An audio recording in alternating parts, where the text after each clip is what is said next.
Ibadah itu berpusat pada tiga pusaran. Berpusat pada tiga pusaran. Al-khawfu wal-raja wal-mahabbah. Yaitu takut, kemudian berharap, ar-raja. Al-khawf, takut.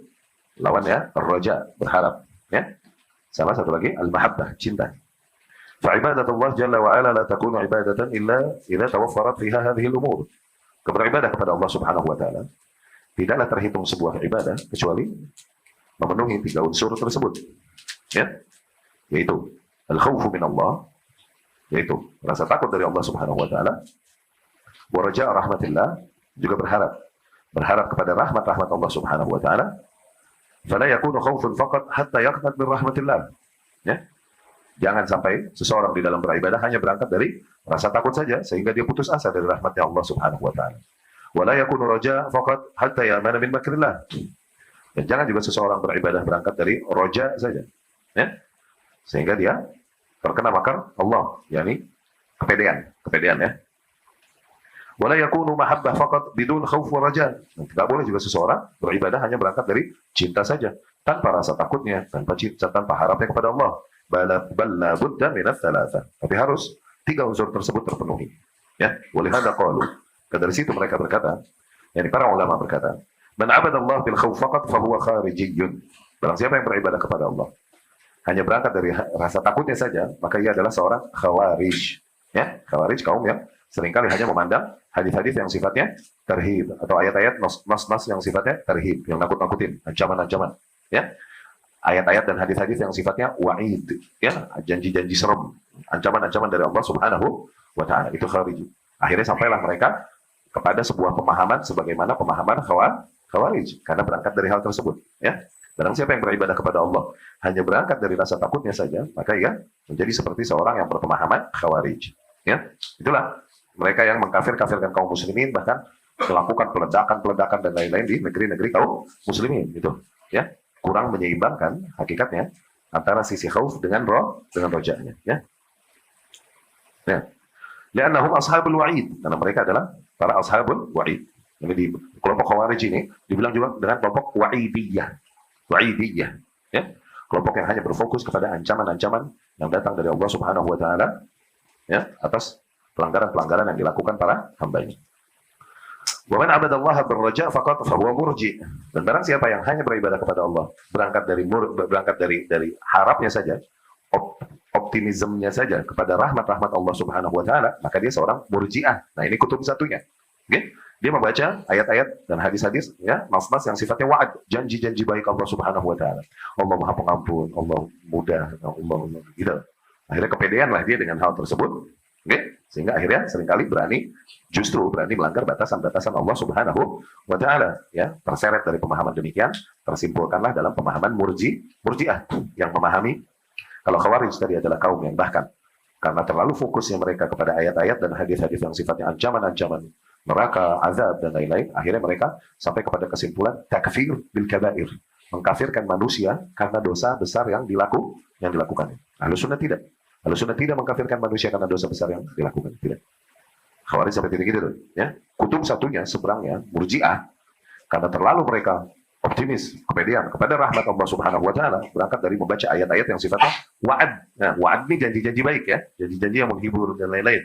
Lawan katanya wa'id, janji-janji serem, ancaman dan lain-lain, gitu, ya.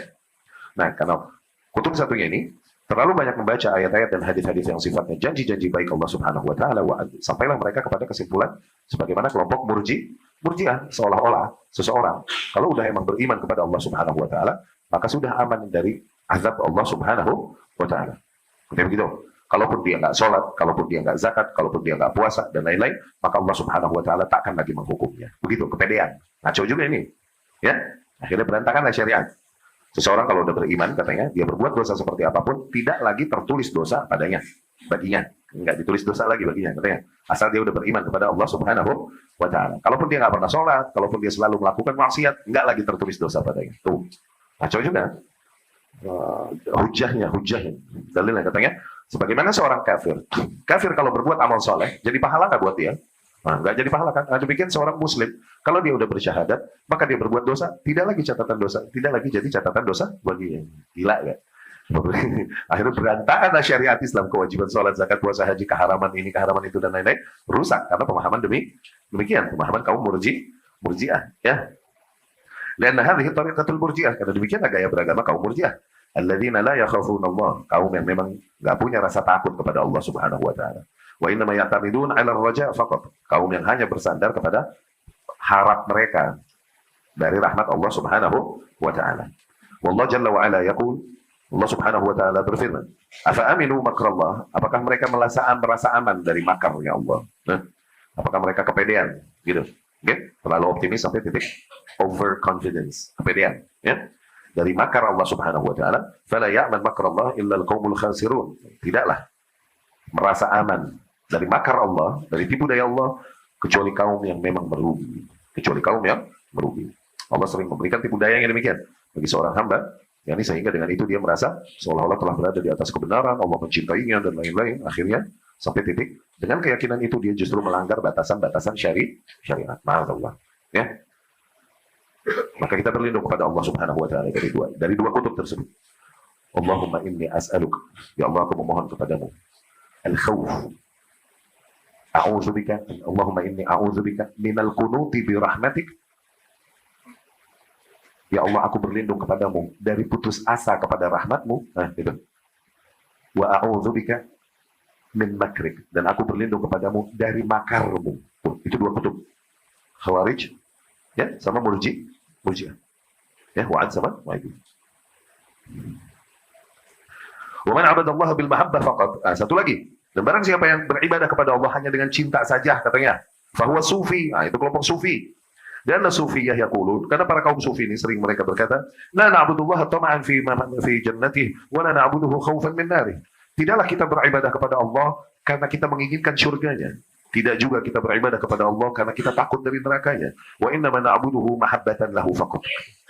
Adapun kita beribadah kepada Allah hanya berangkat dari cinta kita kepada Allah saja. Ya salam. Wa hadza dhalal, dan ini tetap bentuk kesesatan. Fala budda an ta'budallah, karena harus terpenuhi tiga unsur tadi. Harus kau beribadah kepada Allah dengan khauf, dengan rasa takut, tapi diiringi dengan mahabbah, dengan roja, dengan berharap, dan berada di atas jalan mahabbah. Harus terpenuhi tiga unsur tersebut. Kalau dianalogikan oleh Syekhul Islam Ibn Taimiyah rahimahullah, itu bagaikan dua sayap. Oke, seseorang itu harus punya dua sayap. Sayap yang satu khauf, rasa takut kepada Allah. Sayap satunya ini adalah roja, berharapnya dia kepada rahmat Allah Subhanahu wa taala. Nah, kalau cuma satu maka timpang dia. Okay? Kemudian berjalan di atas jalan mahabbah, jalur mahabbah. Khauf dan roja ini di dunia aja, nggak di akhirat. Okay? Tapi mahabbah, cinta, bertahan di dunia dan di akhirat. Ya, jadi sekali lagi akidah Ahlus Sunnah, konsep Ahlus Sunnah, bahwa yang namanya ibadah harus memenuhi tiga unsur tersebut. Unsur khauf, rasa takut kepada Allah Subhanahu wa taala. Bagaimana kita menghidupkan unsur khauf, rasa takut kepada Allah? Ketika kita begitu berani melanggar perintah-perintah Allah Subhanahu wa taala dan aturan main Allah dalam kehidupan, bagaimana kita menghidupkan kembali rasa takut tersebut? Baca ayat-ayat dan hadis-hadis yang sifatnya tarhib, yang nakut-nakutin, yang wa'id, yang ancaman-ancaman serat. Satu sisi kita juga harus menghidupkan roja, berharap kepada rahmat Allah Subhanahu wa taala. Nah, bagaimana kita menghidupkan roja pada diri kita? Baca ayat-ayat dan hadis-hadis yang sifatnya tarhib, ya, janji-janji baik, dan kemudian kabar-kabar surga dan rahmat Allah Subhanahu wa taala, itu tarhib, ya.